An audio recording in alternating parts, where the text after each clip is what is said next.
De leur dojo à Sainte-Clotilde, ils ont concouru à un championnat du monde style kata Kyokushinkai en mode virtuel, c'est-à-dire sans grand monde autour, sans juge en face, juste une caméra devant laquelle les jeunes karatékas du club Kim Dao se sont appliqués pour réaliser leur plus beau kata. Devant la caméra, je stressais un peu plus parce que comme je savais que j'allais faire un championnat du monde, je stressais quand même plus que d'être devant un jury.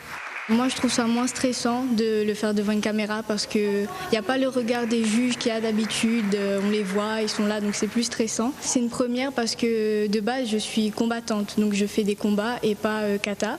Donc là, finir championne du monde sur une compétition kata, c'est incroyable. Je ne m'y attendais pas du tout, du tout. Il a quand même fallu s'adapter aux critères dictés dans un cahier des charges imposant. Un format vidéo précis, pas de son, ni d'effets sonores, encore moins de retouches, pas simple à mettre en place. En temps normal, on pratique sur une surface avec des juges et c'est du one-shot. Et là, il fallait qu'on calcule le rendu de la caméra, la qualité de la vidéo, le recul par rapport au positionnement. Donc c'était vraiment la partie organisationnelle mais pratique qui était un petit peu différente de ce qu'on a l'habitude de faire.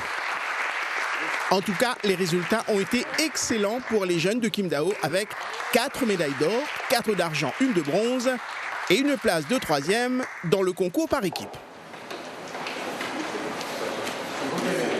Il y a eu de superbes résultats, ils sont très contents et il y en a même qui vont se positionner sur des compétitions kata à venir, donc c'est magnifique en fait. C'était vraiment un tremplin pour pouvoir en fait aller vers d'autres compétitions kata, que ce soit régionales, nationales ou internationales. Et s'ils ont apprécié vivre cette première expérience d'un championnat du monde virtuel, ils espèrent vite replonger dans la compétition réelle.